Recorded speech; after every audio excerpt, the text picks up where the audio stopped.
YouTube is stepping up its efforts to make its services and its viewing safer for kids, cracking down on videos that are pretending to be family-friendly and deleting some more dangerous content altogether. Advertisers are also not liking what's been happening.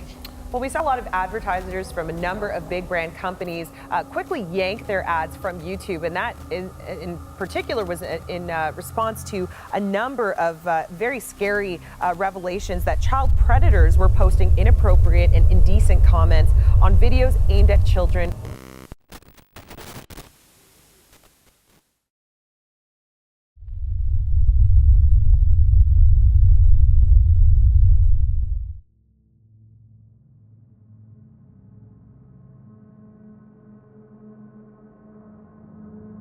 It's no surprise that over the years, YouTube has seen its fair share of disturbing and sometimes disgusting content. From controversial trends to outright shocking videos, the platform has struggled to maintain a balance between user-generated creativity and harmful material slipping through the cracks. The rise of viral challenges, inappropriate pranks, even unsettling animations, has left many questioning the platform's ability to relegate what's safe for all viewers, especially for children.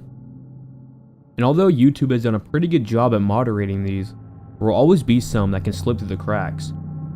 You probably imagine these would come from channels like the ones we often cover here, relatively small, niche corners of the site that might understandably go unnoticed for a while. But what if I told you one of the biggest controversies in YouTube's history wasn't from a small, obscure creator, but from something hiding in plain sight? This was known as ElsaGate. ElsaGate was a wave of content geared towards children that would feature popular characters like Elsa from Frozen, Spiderman, Peppa Pig, and others, often engaging in bizarre, violent, or inappropriate behavior. At first glance, they seemed like innocent cartoons, but as you watched, it became clear that these were anything but suitable for young audiences. The content was confusing, disturbing, and in some cases, deeply troubling, posing real risks to children's mental health and emotional well-being. The sheer amount of these videos raised alarms among parents, content creators, and even the media. They wondered how YouTube, one of the most advanced platforms in the world, could allow such content to thrive. The issue wasn't about the existence of these videos, it was the fact that YouTube's recommendation algorithm was actively promoting them to young viewers. Kids who were watching seemingly innocent videos were being served disgusting content through autoplay or suggested videos. In response, YouTube eventually took significant steps to address the problem. They tightened their content moderation policies, cracked down on channels producing these videos, and disabled comments on many children's videos to prevent predatory behavior. They also improved YouTube Kids by increasing parental controls and introduced stricter guidelines for monetization. While these efforts reduced the presence of such content, the incident exposed major flaws in YouTube's system, and it forced the platform to reevaluate how they protect their most vulnerable users. Since this incident, most believe that ElsaGate content has been completely wiped from the platform. It's been 7 years since the controversy first broke, but here's the thing, this type of content still exists on YouTube. And no, it's not just lurking on small obscure channels, it's being uploaded by channels with thousands and even millions of subscribers.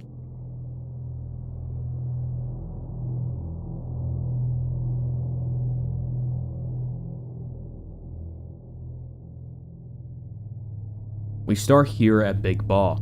This channel has nearly 2 million subscribers, and again, almost all their content is ElsaGate related.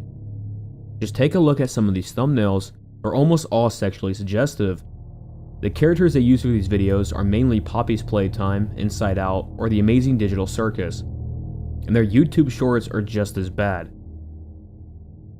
It's very obvious that this channel appeals to children, and with a channel this big, you would expect YouTube to do something about this. But no, the channel stays up promoting sexual content to children, and this is a theme we're going to see throughout this. Looking at other channels like Murmurcraft with nearly 200,000 subs, and again, do I even need to say anything about this? Every single video has themes in it that children should not be allowed to watch, and again, the question's asked, why is this allowed on YouTube? Another channel similar to this one is Hasbin Hotel Minecraft. Again, this channel is more relatively small compared to the others, but they're just as bad, if not worse. Their content is extremely sexually suggestive of characters from the show, with their titles being just as bad as the thumbnails. And look, I know the show itself is for more mature audiences, but the concept still applies, as I guarantee that this is targeted toward children. And if you just base it off YouTube's monetization policies, this content shouldn't even be allowed regardless. The situation gets a lot worse when we look at the channel, The Kissy Show. This channel extremely disturbs me for a couple of reasons. Well, for one, they have nearly 5 million subscribers and their content is extremely weird. It mostly revolves around urine and fecal matter while dressed up in costumes, specifically from Poppy's Playtime. Their channel was created just over 2 years ago, and they've already gained nearly 3 billion views, while staying completely monetized. In their channel description, they state that The Kissy Show and all of its videos are not directed towards children and are actually created with PG-13 elements. Although this is clearly not true, as watching any of these videos show that their content is clearly aimed towards children because it's extremely hard to see anyone over the age of 13 watching this. If you watch other videos similar to this one, you've probably already heard of this channel, and the thing is, since those videos have came out, no actions have been taken against this channel. And again, it's insane that a channel at this size is allowed to make content that is clearly geared towards children. A very similar channel to this is Cougar McDowell VA, a channel that has 3 million subscribers. And again, just look at some of this content, like specifically this one, and it gets a lot more worse when looking at this one. This is probably the worst one I've seen on his channel, and I don't think I could show it because of how insane it is. Again, you can see this content isn't geared towards children, but it clearly is. If you wanted to make this type of highly sexual content, you would put an age restriction on the video, but once again, none of these videos have them. There are other channels out there as well that blatantly try to use sexual content to lure children, like the channel X Studio, where again the content is clearly sexual and geared towards children.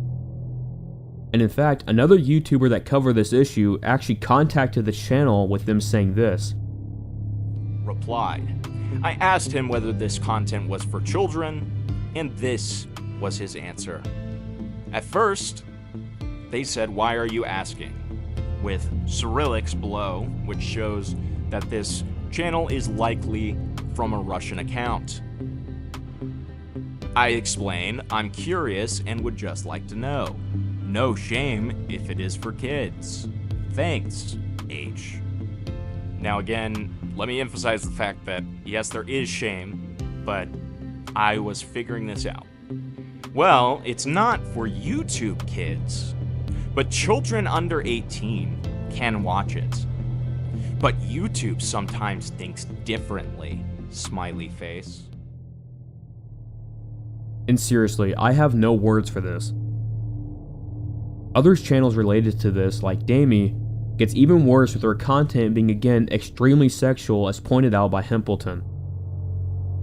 If you haven't already watched this video, I highly recommend checking it out, as the ElsaGate content related to the amazing digital circus is some of the most bizarre content I've ever seen on the topic.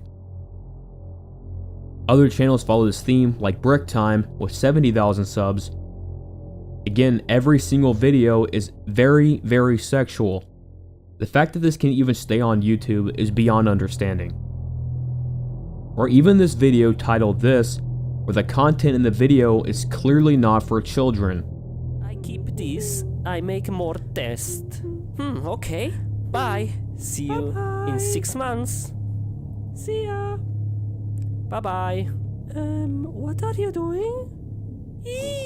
Breath in the nose and out. Again, just utterly disgusting, and I have no words for this. Looking at all this, it's incredibly disturbing that content like this can even exist on the platform in the first place. YouTube is the largest video sharing platform in the world, with billions of users and an immense amount of influence over what people, especially children, consume. With that kind of reach, there's an undeniable responsibility to ensure that the content being pushed, either by the algorithm or creators, is safe and appropriate for its audience. The fact that disturbing content like what we saw during the ElsaGate scandal still lingers on the site, even years later, is a serious issue. It's not enough to simply remove a handful of videos or flag a few channels. There needs to at least be a comprehensive, proactive approach to content moderation that ensures inappropriate material is either completely removed or at the very least heavily age restricted. Age restriction itself shouldn't just be a checkbox that the channels take off. It has to be enforced with real consequences when it's abused. This type of content slipping through the cracks only shows that there is still work to be done in protecting the youngest users on the platform. At the end of the day, safeguarding children online isn't just important, it's necessary. These are impressionable minds, and they're being exposed to content that can deeply affect them, often without parents even being aware.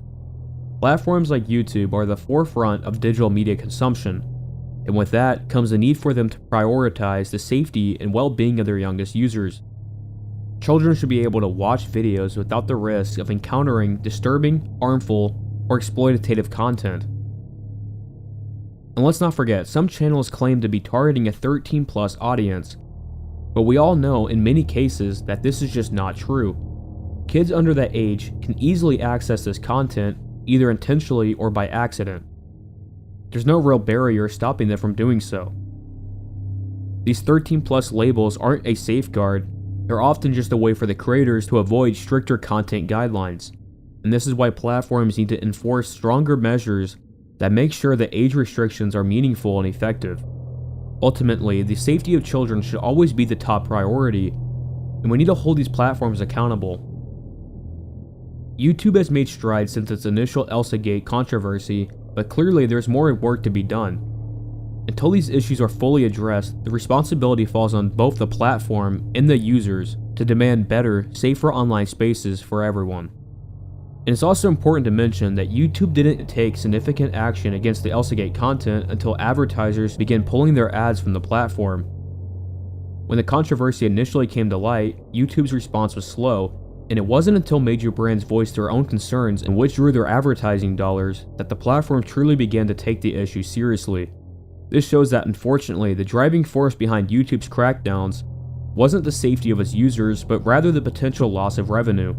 And it's concerning that it took financial pressure for YouTube to prioritize protecting its youngest and most vulnerable audience members. And this raises serious questions about where the platform's priority lies, and reinforces the need for stronger, more immediate action when these kinds of problems arise in the future. So what can we do to stop this from happening? Well, unfortunately, nothing. The way YouTube is structured makes it nearly impossible to report any of these channels, especially since they're not on YouTube Kids. But that's exactly the problem. Plenty of children still use the regular platform, and with these channels claiming to be for a 13+ audience, YouTube doesn't see them as breaking any rules. The only real solution lies in YouTube itself stepping up and taking meaningful action. But basing it off their track record with the original ElsaGate scandal, it's hard to be optimistic that we'll see any real change happen anytime soon.